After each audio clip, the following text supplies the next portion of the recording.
I love it, man. I love it. This is what we do it for. How you doing, All right. everyone? Hey, I was just getting ready to say, I think we live. What's I- up? What's up? What's up? Welcome to another Financial Friday. oh I'm yeah, oh yeah. Lee Burns, and this is my co-host, brother Minister James Jones. Brother Minister, Uh, oh my goodness. Sergeant. How you doing, everybody? And No. always You didn't good answer. evening. You didn't answer the question. Hold on. What was the question? Are you Sergeant? Oh no. I'm Chief. I'm Chief Jones. Oh, so Yeah, Chief. is brother Minister Chief Jones. Yeah, brother Minister Chief Jones. I ain't been a sergeant in at least a couple of years. At least Oh, like I ain't trying to like demote yeah. you. I ain't trying to demote you. There's nothing wrong with all the NCOs out there. So everybody who watching, you're an NCO, you know what it is. Okay. But it's better when you're a chief. I just want to let y'all know Ah, because chiefs do chief things. So yeah, it's always good being chief. But hold on. Before I forget, because somebody told me about yesterday. So I do want to say hello, everybody, and good evening to all my grinders. You know what it's about. That's what I be on. Always on the grind. Always on the grind. he said to all the grinders out there. Yes. Always be on the grind. All right. Always. Boom. So yeah, I was missing in action on last week. I was supporting my wife at a conference where she was speaking at in Florida. And so I had you guys on trying to sneak and watch a little bit. And so we was talking about the whole idea of uh, controlling your budget, having a budget. Yeah. We spent a couple weeks on that, and so we have. What week is this? Is this the fourth Week week? 4. Yeah, this week 4. Last week on that, right? Yeah. All Yeah. right. Let me see if I can share this. All the stuff I got on there. Maybe if I deleted the things, it would be easier for me. And so we're talking about the whole idea of being able to control our budget. Let me see. That looked blank to me. Let me see what happens if I put it up there. It says unable to share and needs permission. Okay. All right. That ain't gonna work. Um, so in our 90-day book, let me clear something up. Someone asked me, they thought that the 90-day challenge book was the six-figure book. Oh, And so let me clear that up. No, the 90-day challenge book is not the six-figure book. Now wait, is my Financial Friday background up backwards? yes, it is. It is backwards. It is backwards. But it's cool though. I mean it's about money, and if you read it hard enough, there you go. Yeah, you always can rise and thrive. There you And and so and so the what we're going through now is the 90-day challenge, and the 90-day challenge is about getting your foundation together. And so foundation is very important when it comes to handling money or growing money or building wealth. There are certain habits that wealthy people have, and so we're trying to get those ingrained in you before we take off on the 90-day. Because if you don't do the basic things, then it's not going to work.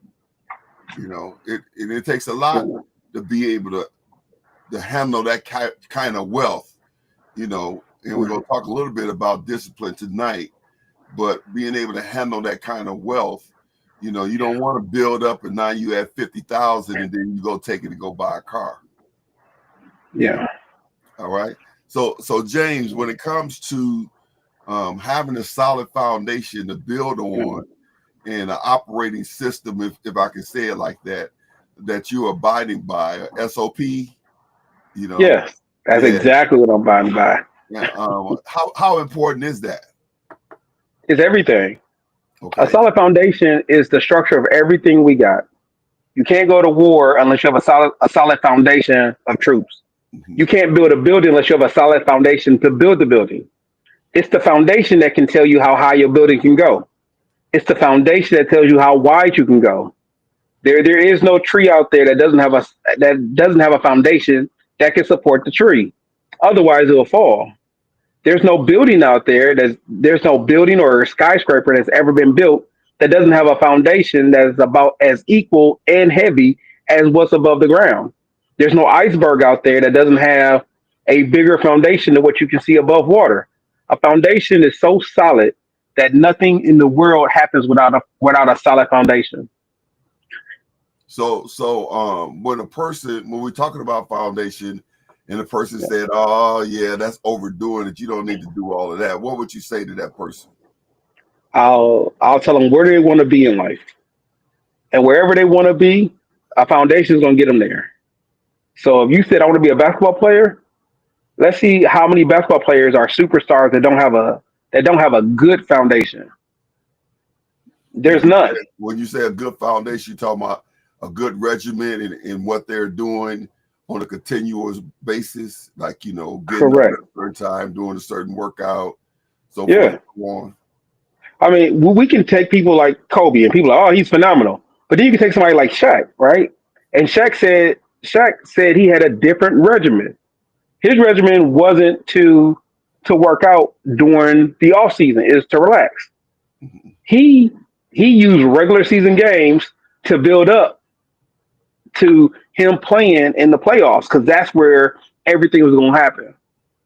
It doesn't matter how you do it, but your foundation must be there in order for you to capitalize on who you are as a person. Otherwise, you're just wasted talent. And so when we talk about the whole idea of having six figures, it's so important, it's so critical that you get the basics down. And when we talk about the basics, budgeting is one of the basic things that you have to have. And we've been talking about that for 3 weeks now. And so hopefully you got a better sense of how important that is. Not only that, but being able to understand that until you get to a place where you are in control more so than your money telling you what to do, then you won't advance in your efforts to walk in that six figures. Did I say that right? Yeah. Yeah. Yes, you did. And Now, so go ahead. the funny part that somebody said is, what if I win the lottery? Well, there's a lot of people that have won the lottery, but how many lottery winners are actually millionaires now? The number actually is zero.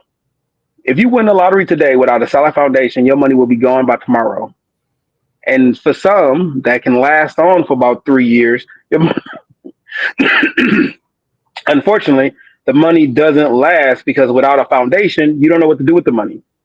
So you don't prepare for the taxes that you're going to get hit with. You don't prepare for the car that someone's going to ask you for. You don't prepare for the lifestyle that you actually dream about having.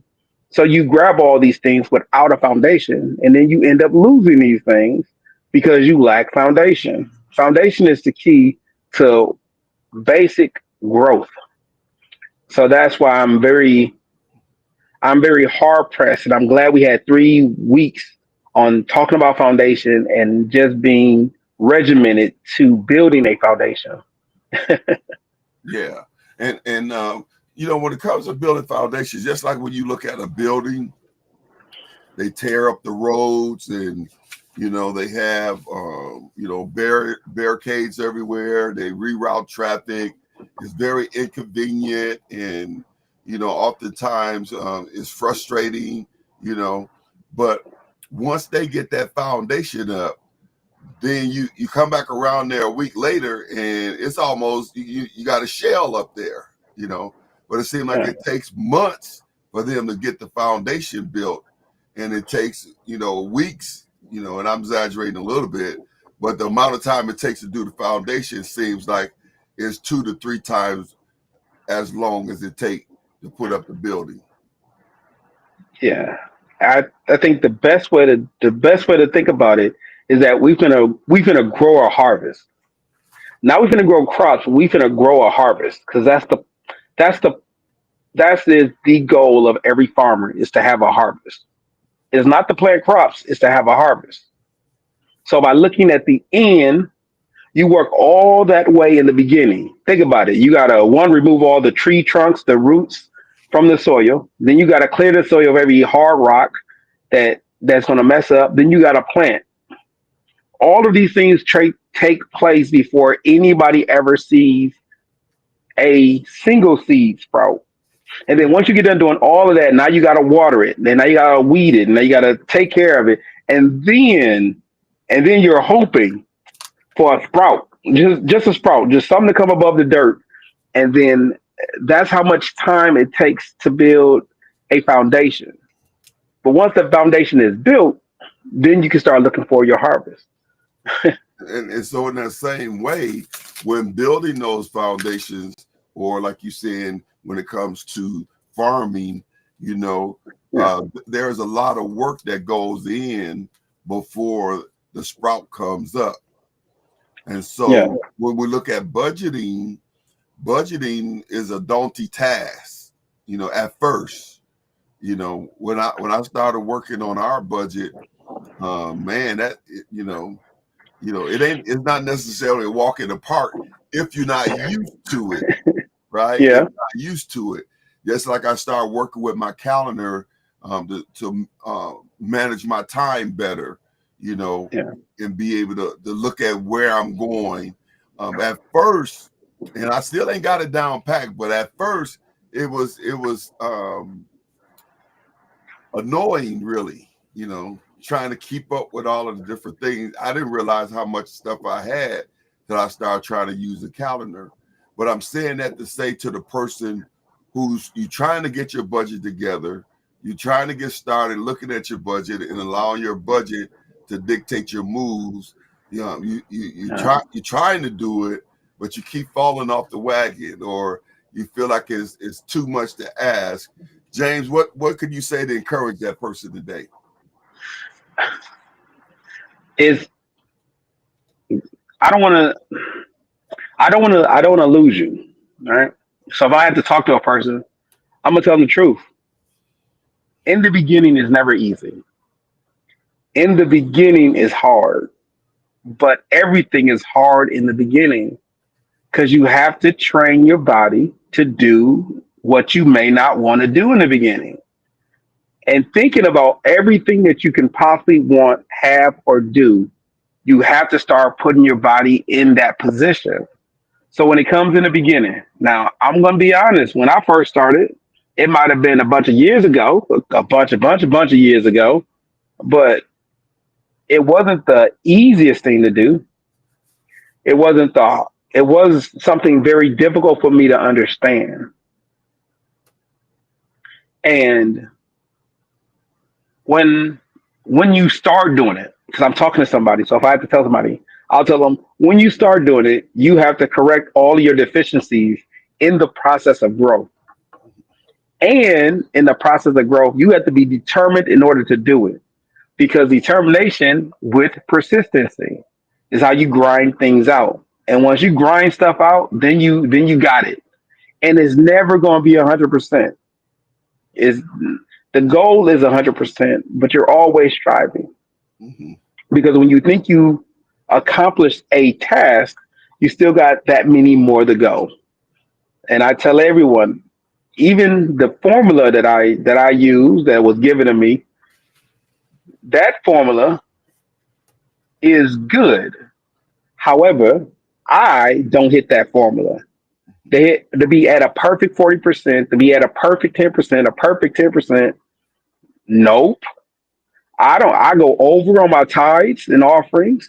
Sometimes I go over on my taxes. Sometimes I go over on my living expenses because we're always striving. Remember, we're a moving, living, breathing body.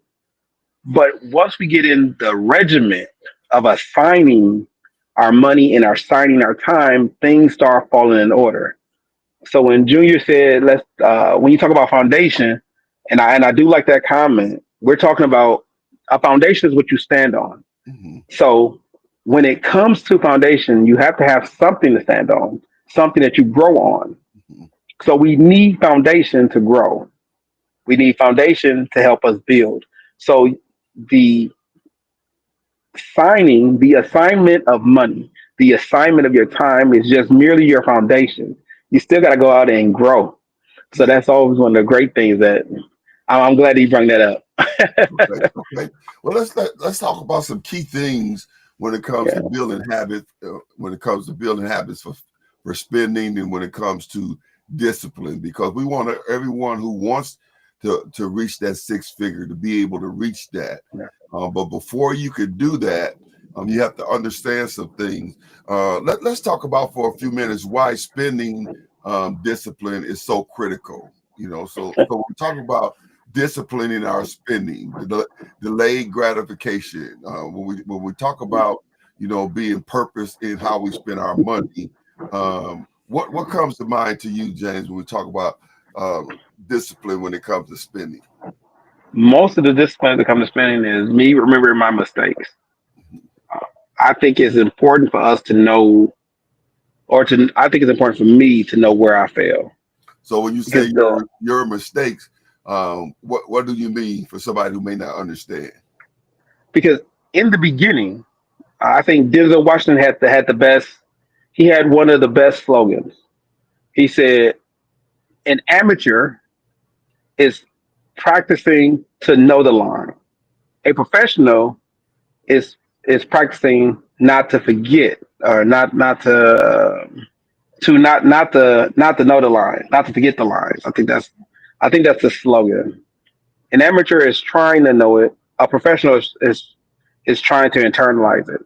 And I think I butchered that statement. But what it was talking about is the difference. When in the beginning, you're striving to get everything in order and like get all my ducks in a row, Mm-hmm. make sure I'm working out, make sure everything is lining up. But as you do that for a length of time, it becomes a routine. And I'm really big on doing a routine. When I come in the house, my keys go in a certain place, my phone go in a certain place. And these are done off a routine. So now I don't have to put brain power to those things. Now I'm putting brain power to the mistakes because I can correct the mistakes. Okay. And I think that's the thing that we all need to know that in the beginning, it is merely putting pen to paper or hitting keys on a keyboard. You want to make sure that you are documenting everything that you're doing, or at least have a general idea of what you're spending money on. Because by having a general idea in the beginning, you will start correcting those deficiencies. Mm-hmm. Like, why am I buying $5 bags of chips at the gas station? Well, you may not see that until you start writing it down. I eat a lot of food, and if I go to the wrong location, I may eat about $50 worth of food and still be hungry for dinner, and for dinner, a snack, and then I still got midnight dinner. Like I still got foods I still got to eat, and I just blew $50 because I got hungry. And even if I might have the money to spend it, why did I spend it on $50? That's a mistake to me. So now I got to go back and correct that mistake. Hey, I got to pre-eat before I go somewhere to make sure I'm not just gorging myself. Gorging? I think that's the word, gorging. Right. Right. Hopefully that's a word. Hopefully the word is called gorging. Gorging myself on other things. And those are the things that will help us become better. However, in the beginning, and I was going to talk about that, in the beginning, the goal is not to focus on the things you're not doing. Focus on those things that you can do. You can keep track of your expenses. Even if it's the basics. I got this much money leaving, I got this much money coming. And then write down your routine bills. I pay this much for insurance, I pay this much for car note, I pay this much for internet, I pay this much for about this much for groceries, I spend about this much in gas. Because typically you go to the same location, typically you eat mostly the same foods. Your insurance doesn't change except for what, every 6 months or every year. So you got these three major things. Your rent and mortgage, that's not changing until that only changes yearly or every other year. Is those things that we are doing that that can benefit us if we just wrote them down. Yeah. And so June said, and good evening to you, June, and all of those out there. I'm not able to see you on the screen. I was trying to find it over here, but it wasn't working out. So I came back here. But he had a question, and he said, so the goal is to write everything down.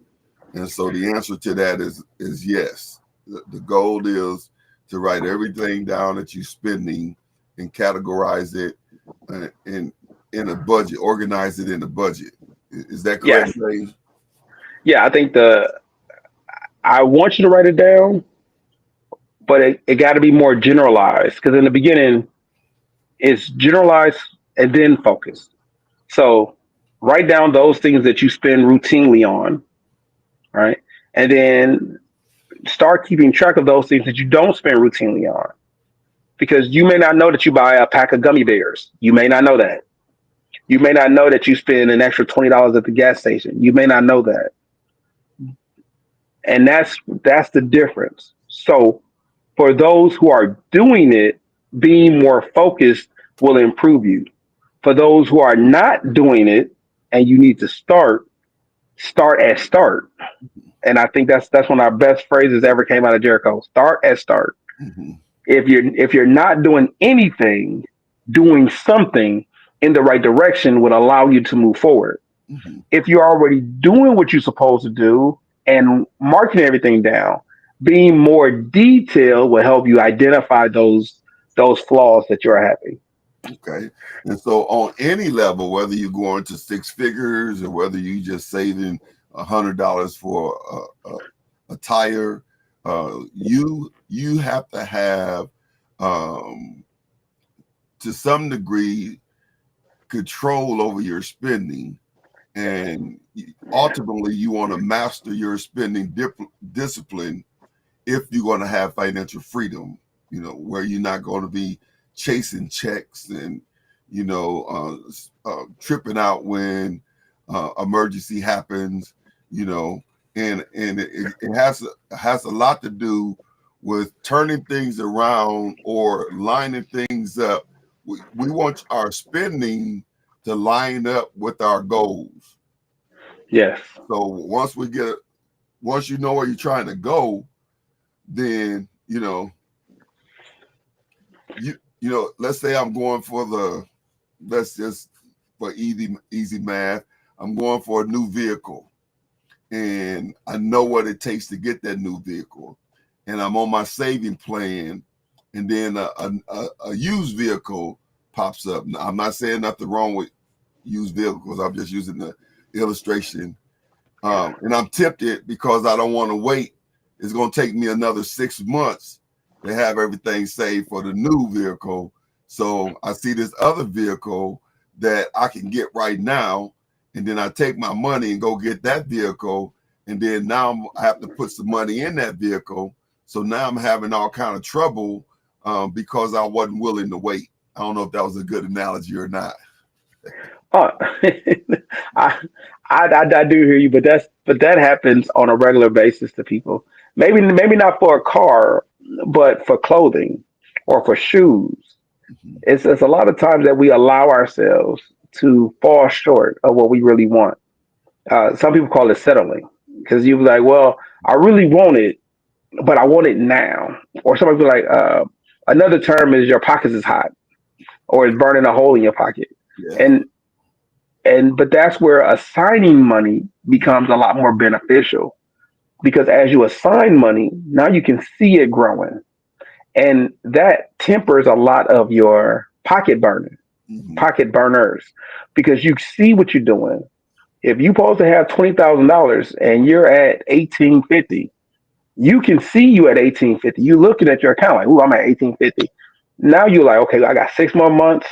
I got $20,000. I'm gonna knock this car out."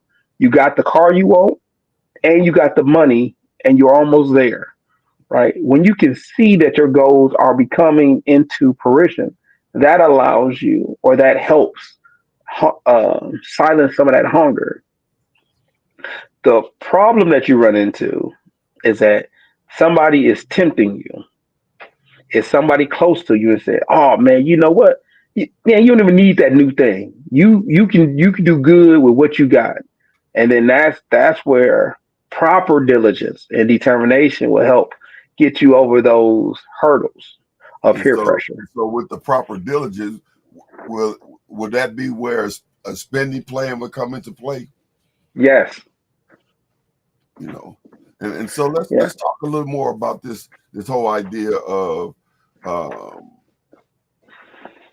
oh, I had a quote down here. Let me read. Charles A. Jaffe, Jeffy. He says it's not your salary that makes you rich, it's your spending habits. It's not your salary that makes you rich, it's your spending habits.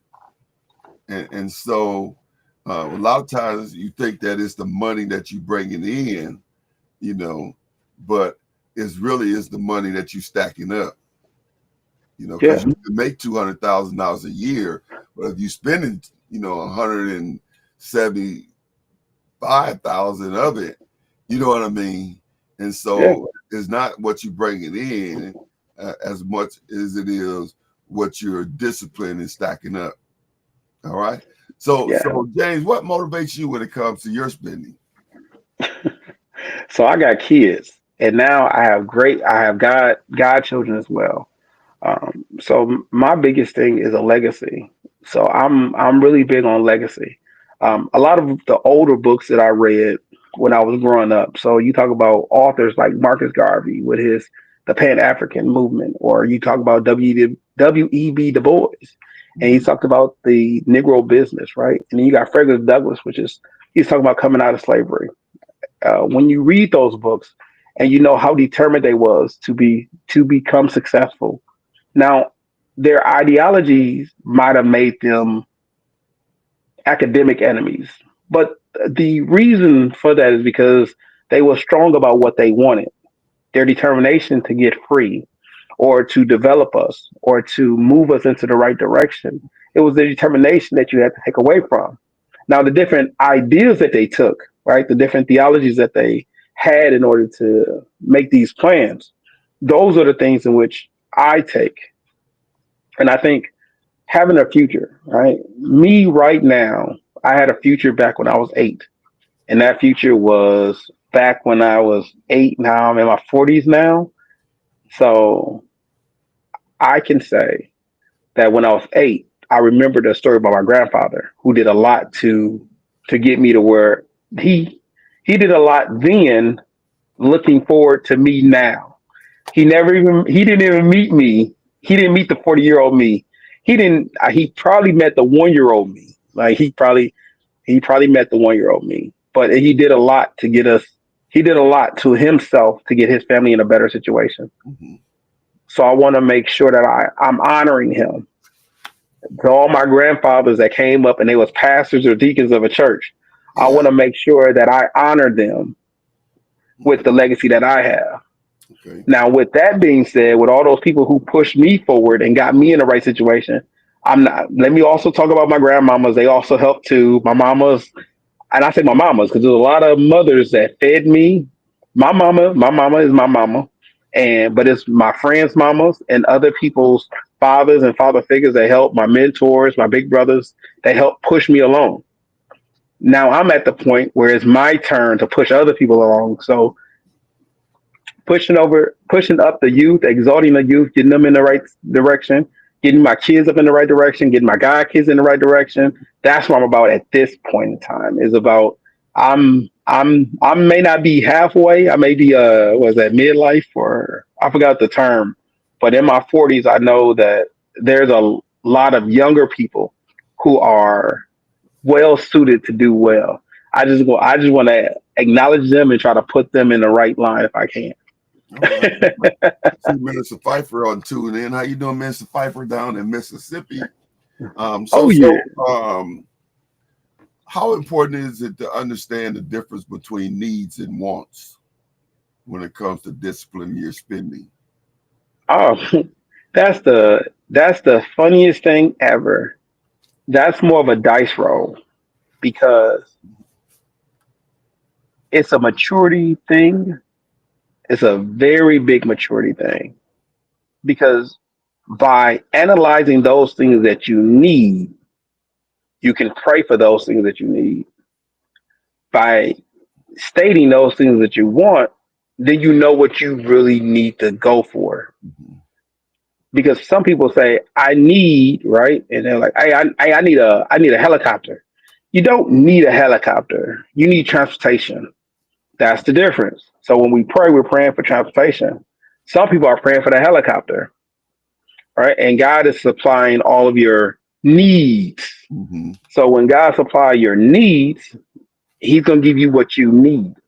And that means that if you're looking for another partner, someone to help out and give you what you need and give you ideas and insight, that person may be a difficult person. Well, not a difficult person, but that person is coming with their own needs. So they come with their own ideologies.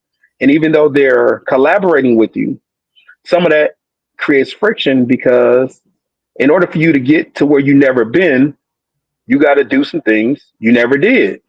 And that takes another eyesight that you may be in contradiction with. And it's those things that help grow us.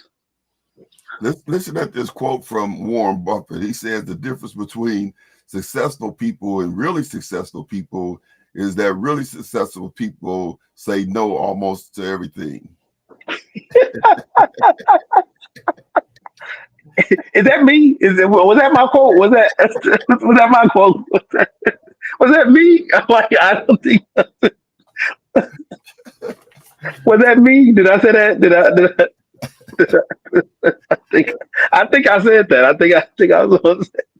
So, somebody take that over with your name by it. So yeah. I was like, did I just, no, because I'm laughing because what people don't know, right? What people don't know is you got to say no, right? When you have a little bit of money, right? When you have a little bit of money, and people think you got a little bit of money, Mm, they don't ask you for a lot. They ask you for a little bit of your money. okay. But when you start getting to the point that you are above and beyond, right? When you get to a point where you have more than all your needs are met, and now you're taking on some of your wants, right? Mhm. Yeah. Then people will start asking out of that abundance, "Hey, guess what? I got some wants too that I want. I got a couple of my needs met, but now I got wants, and you the person who got the money to give me what I want." So now they're asking based on their assumption of how much money you got. Right. When people realize or figure out or they contemplate or they think, right, that you're well above your needs and now you're handling your wants and now you're handling some other people's wants, right? Now they're asking for the house, the moon, the train, the caboose. They ask for everything. Hey, since you ain't doing nothing, can I get a company? I need a business too. So, and then like you start laughing, but you start saying no a lot more often because people aren't asking for their needs anymore. They want you to fulfill a desire Hmm. or an actual dream versus when people don't know you got money or they assume, right, that you're just meeting your needs. Then they're more able to ask for something reasonable. It's when they know that you got more than enough that they do ask you for the brand new car Okay. for their birthday. And then they're not your kid. And they just asking because they're like, well, let me see. What's the worst that can happen? You gonna say no? Well, that's nice, but that's a no. The kid thing is a no. The cars is a no.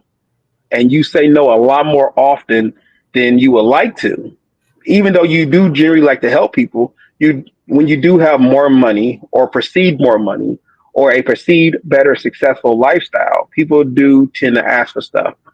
So that's why I asked if that was me because I'm like, I think I told you that one time. Like, just say no to everybody. Just But listen, I was down looking here through the chat. We got so many chats going. I didn't have them on my screen, so I was looking on my phone. So we want to say good evening to everyone, Elder Perry, Minister Rodney, Lewis. Good. Thank you all for tuning in. Elder Perry said that's true. It's not your salary that makes you rich. It's your spending habits. It doesn't matter how much you make. It matters how much. It matters how you spend the money that you make. All right. Well, listen. Let's talk a little bit about setting spending limits. Yes. Since we're talking about saying no all the time. But how do you set spending limits? How do you say no? I gotta go back to the formula. Remember, we're living in the 40% of our income. So when I tell people that, some people are like, "What do you mean?" Like that's typically how I guide a lot of stuff I'm doing. I'm living in 40%. So as much money as I bring in, as much money as I can get paid, I'm only at 40%. So I think the most I'm at is 50, and I'm probably averaging around 44 to 45%. That's where I live.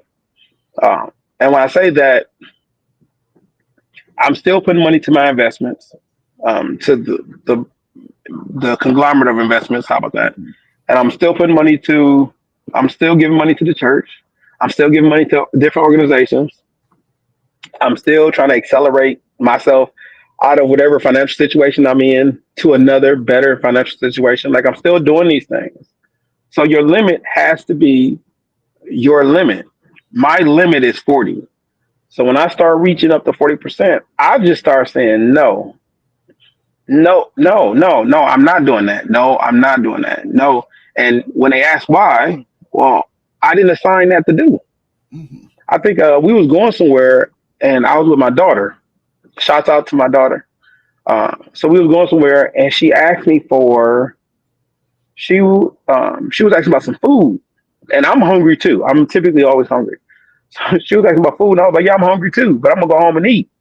And she was like, well, you got the money. Why don't we just go grab some real quick? And I was like, that sounds like a good idea, but I'm not spending that kind of money right now. And she was like, what do you mean? I'm not. I'm just not spending that kind of money. Now, true, I could go to almost any fast food place and just buy a bunch of food and be like, yeah, I'm full. But the discipline of saying I'm just not going to spend money right now means that I'm not going to spend money right now. It doesn't mean I'm never going to spend money. It don't mean I can't spend money. It means my money is assigned to do something.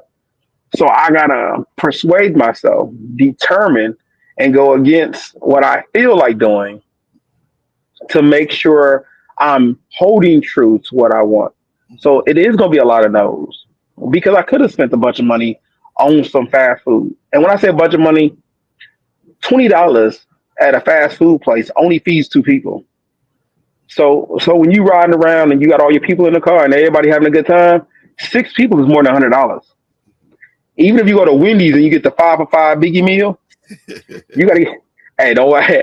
Hey, there's a lot of people out here that knew about that 4 for $4 from Wendy's, but now they got $5 and $6 and $7. Why? Because they was rocking. They knew what they had and they was going for it.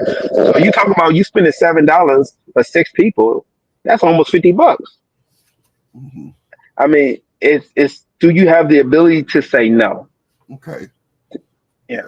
Yeah, that's good. Jim Ron, he says it like this. He says, discipline is the foundation upon all success, which all success is built. The lack of discipline inevitably leads to failure. And so that's good, being Yeah. able to say no. And when you say Yeah. no, that's called delayed gratification, And so Yeah. instead of being able to satisfy it right now, you're going to satisfy it later. And so when we talk about delayed gratification, where we at on time? Okay, we've got a little more time because we want to spend a Yeah. little more time on discipline. But let's talk about delayed gratification a little bit. Somebody said this, it's anonymous. They says, don't give up what you want most for what you want now. Yeah. Accurate statement. All right. Accurate statement. Talk a little bit Accurate about statement. that. So I want to put in our context. Our context is week 4, building habits for success.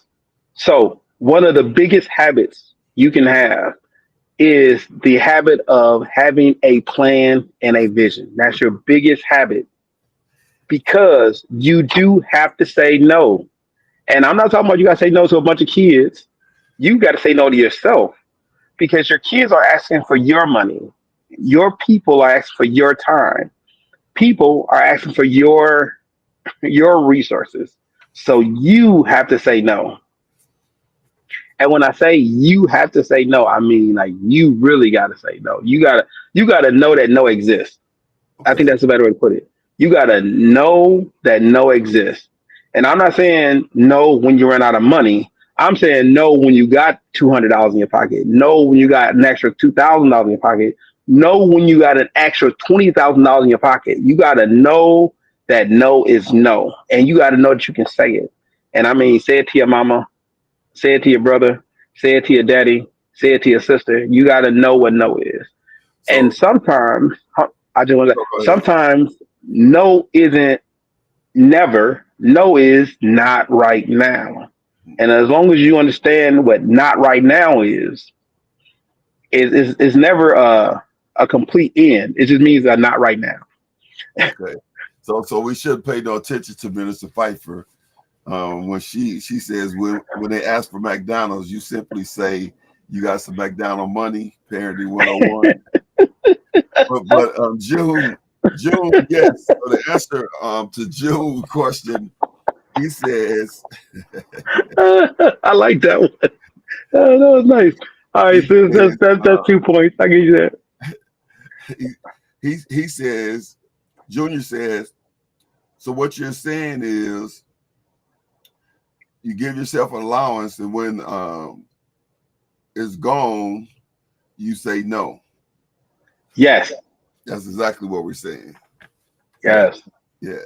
And sometimes our emotions get involved in that, and then you spending out of emotion, and we have Yeah. to be careful with that because there's something else going on, and you go in the store and say sale, and that triggers something in there inside of you, and you buy it. I remember my uncle said, was in a store and they said it was a sale, and the guy was trying to get him to buy it. And he said, "Well," and the guy was trying to tell him, "You're gonna save this much money if you buy this right now because it was on sale." Yeah. He said, "But if I don't buy it," and then he said, "I would say so." Like the guy said, "You'll save $100 if you get it today." And let's say the thing was $200, it was half off, and so you'll save $100 if you get it today. And my uncle said, "I'll save $200 if I don't buy it today." And people fool me with that. So people they don't fool me with that. They get me with that, and they actually think they saving money. So I never understood how anybody think they're saving money. If the company is telling you they selling it for 19.95, and then I was on sale for 19.93, you're not saving anything. Even when they put the sale price on, they're like, it was 19, now it's 15. You know why it's 15? It's because they got new stock coming in and they're just trying to deplete the old stock. Like there's reasons why. If you knew behind the scenes the markup of items and how much they actually make off of each item, you will know that they're still making money. Isn't there's never a sale where no one makes money. It's only a sale that you believe in. So the goal is tell yourself no because a lot of that stuff you can get if you just by time you get your money right, the price will be where you want it to be. Yeah, yeah. But listen at this quote right here. Benjamin Franklin said, "Beware of little expenses. A small leak will sink a great ship." And so, sometimes like what you said, your daughter said, "Well, you got it. Let's go get it." A lot of times you look at things that because you got $20,000 and what you're looking at to buy is only $100. If you're not Yeah. careful, you'll say, "Oh, it's just $100. I got that." And if you keep going with that type of habit or mindset, that $100 become $1,000. That $1,000 become 5,000, and before you know it, you have made a big dent in what you're saving. Now, That reminded me. go ahead. Oh no, that reminded me of a story, and I think I'm far enough out the woods for this, but this story is so hilarious, right? It got me in a lot of trouble. Got me in a lot of trouble. Um, so even though I'm telling everybody all this, I make mistakes too. So let me let everybody know, like you can make mistakes. I messed around and bought something that I bought it out of timing, and I call them mistakes or accidents because sometimes you're looking forward to buying something, and even I can be guilty of it. So I want to make sure everybody else knows, like it happens. The goal is when you find yourself making mistakes, write it down, understand it's a mistake, and then do what it takes to correct the mistake. Don't let the mistake happen again. If you eat a lot of candy when you go to the store, guess what you need to do? Eat candy at home, and then when you go to the store, don't stock up on a whole bunch of sweets and sugars. Why? Because that's a mistake. We learn from our mistakes. If you buy patty melts every time you go to Culver's, guess what you need not to do? Stop going to Culver's. Yeah. It's this stuff ain't rocket science. You got it. You can do it.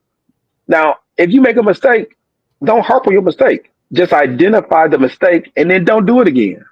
Okay. All right. I just want to make sure I get that out. Yeah, no, that's important because we're talking about aligning our spending habits with our Yeah. six-figure goal. We're getting ready to go for set our goal is going to be set at six figures, and so this is very important because you can get close. You may have never had $50,000 in the bank, and then you get up to Yeah. 50,000, and then you forget and you start doing all kind of crazy stuff, and then be back where you were.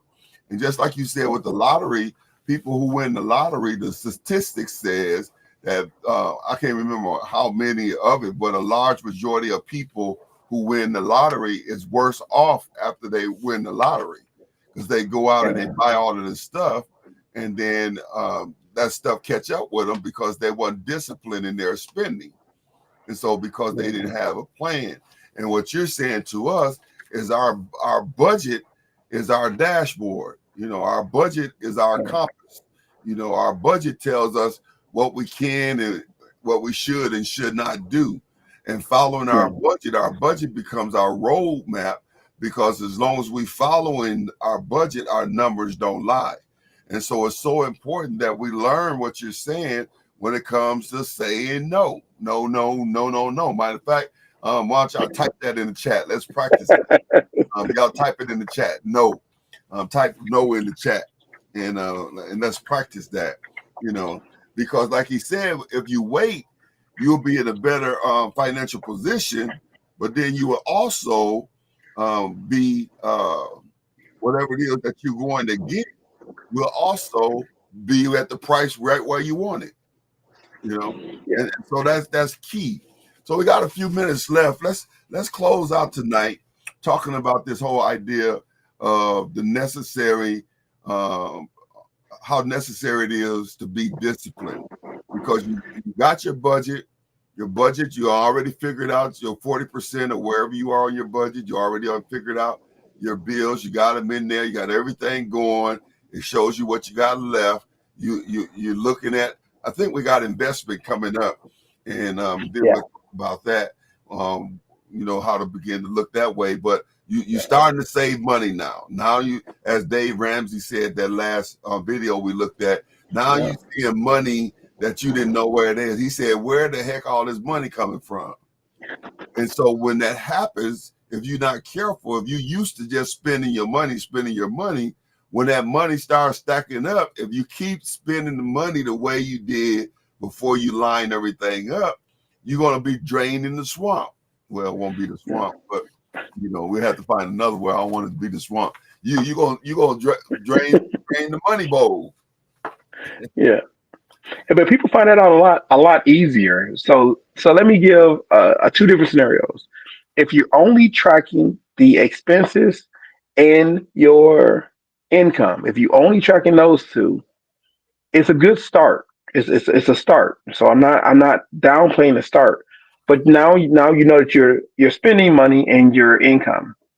But when you start detailing where that money is going, That's when you start seeing that you got all these bills paid, and then you will see like this big chunk, like $300-400. Like, where's this stuff going? Easy, because it's $10 here, $2 here, $5 here, $6 here, and it'll be the most smallest of items, but $2 over 30 days, that's already $60. Yeah. You can sneak a couple $5 in there, you sneak a couple $10 in there. Now you up to $120, and you don't even know where that money is leaving. Mm-hmm. And I told everybody last week, when I go somewhere and I'm buying a $20 meal, that's just a meal. I just spent $20. If I do that 5 days a week, that's $100 gone. If I do that for a whole month, I'm up to $400 easy, and that's just weekdays. That's not including the weekends, me having fun, me partying, me saying hi to anybody. That's just regular money gone because I'm not keeping track of it. So I lost $400 without keeping track. It's Yeah. not until you start writing these items down and Mm-hmm. you'll start realizing, like, dude, I'm spending $100 in snack foods. And then that's when you like, hey, love, I need to go to the store and give me lunch meat. I need to. And then that's when you start transitioning yourself. Is when you start detailing where the money is going. Yeah. Yeah. And I'm with you on that one. I used to stop at the service station on my way home from the church and get me a bag of chips and maybe a honey bun or something like that. And it became habitual. And then since we started this a year ago, I've stopped doing that. And then I would go to the store, and it was amazing to me how much money I would end up in my pocket. I was like, where this money coming from? But it was because I wasn't spending it like that. Yeah. Then eventually I got to a place where I don't buy that much in the store anymore.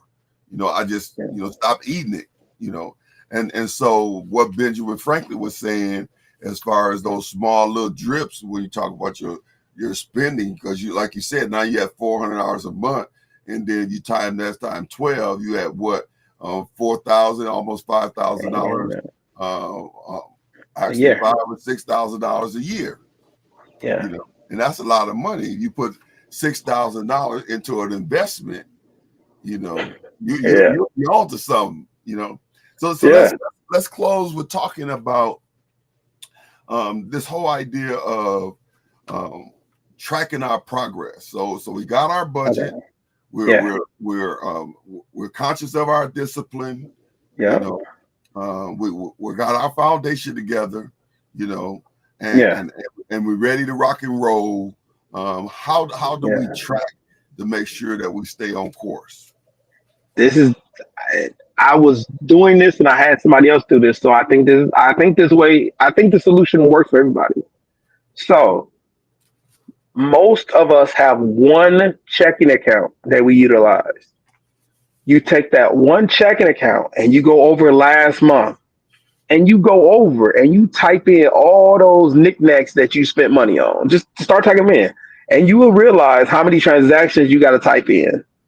Because I only got 8 transactions there, 8 to 10 transactions that are listed on the financial budget. But I did it. I did it to see what in the world is going on. Because when somebody who is doing it, they asked the question as to how do you track it, and he pulled his bank account and he put down every transaction, and I was like, dude, that is so genius. So after doing it, I think that's the best way to get in the habit of doing it, is that all companies are tracking the money that is being spent. Mm-hmm. We just need you to do it in a system that works for you. And then that is the best way to do it, or the best way to get started on it. Okay. And so how often should a person do that? It depends on what you want to do. My suggestion is at least once a week. Some people do it every day. I typically do it every other day. Sometimes I do it every day. It depends on how my money is flowing. But if you got a check if you have a bi-weekly paycheck, then check it before you get paid, like the day before you get paid. Review it, because now you know how much you're going to give to offering, how much you're going to give to tithes, how much the government is taking. And you can do that before you get the check, because most checks they show you online, and then you can write everything down from there. So if it's bi-weekly, then the day before you get the check or the day after you get your check, put all that information in. If it's monthly, then do it monthly. If you get paid weekly, do it weekly. So every time you're getting paid, you should be updating what you're doing. And these are all shoulds because I can't make you do anything. So these are all shoulds. So for everybody out there, you should update it as much as you get paid because that way your information will be more accurate. Okay, and so we're saying these are the foundations for being financially free and being Yeah. successful when it comes to six figures. And so this Yeah. is not something you turn on and turn off. These are habits, proven habits that successful financial people use or have. And you can say what you want to say, but if the way you've been doing it ain't been working, then we need to throw that way out. And so when it comes to really begin to push ourselves forward, um, do you? I don't know if this is possible or not because for me, I limit people when it comes to my business, and they may not be able to handle what I'm trying to do. But from a how do you stay motivated and how do you be accountable? Because like Well, you said, you should. Nobody can make you do it, but yeah. how do you stay motivated, and also how do you be accountable? The best way to be motivated is to be successful. That's the best way. For me, once I started buying houses, I became motivated because that was a very good experience. Um, for other people, it may be buying cars. And for other people, it may be being able to have your own shop. For other people, it may be having all your bills paid on time. Okay. So for everyone out there, I think that's like the first start is being able to pay all your bills on time or early. Like that's a great motivator for a lot of people. If you're moving past that, is to make sure that you have all your needs met. Now remember, when I talk about the things in which I'm purchasing, if you go down to the bottom where it says sanity, that 5%, that's what a lot of my funness comes out of, is because you have money to spend to have fun. And I understand some people are working 7 days a week and they still don't have enough money. You still want to pull some money to the side so you can have fun, so you can relax. Because the days are hard and they always gonna be tough. But if you have a little bit of money set aside that you can relax off of, that will make you be able to endure longer. So once you start making money and you can reduce your debt, that's how to do Okay, that's good wisdom. That's good wisdom. I was trying to do something here, but it just ain't meant to be done, I guess. it. um, um, but yes, so let me look in the chat, and then what we got? Okay, we got 2 minutes. yeah, I So saw that too. all right, so let me look over here to see what we got next week. So we just finished up. Uh, Yeah. and I don't know if our producer have that link. If you didn't get the challenge, and remember this book here that we're going over is only the 90-day challenge. And so Yes. once we get through the 90-day challenge, we're going to be releasing and going through the Yes. actual six-figure journey, the road to six-figure. So Yes. so we completed. Let's see. So we completed laying the foundation week 1. Week 2 through week 4, we've been talking about building habits for success. And so on next week, we're going to start talking about active income. So Yes. for the next 2 weeks, we'll be talking about active income. All right, that time just gone. Bam, Scooby Doo. All right, James, what you gonna say in closing?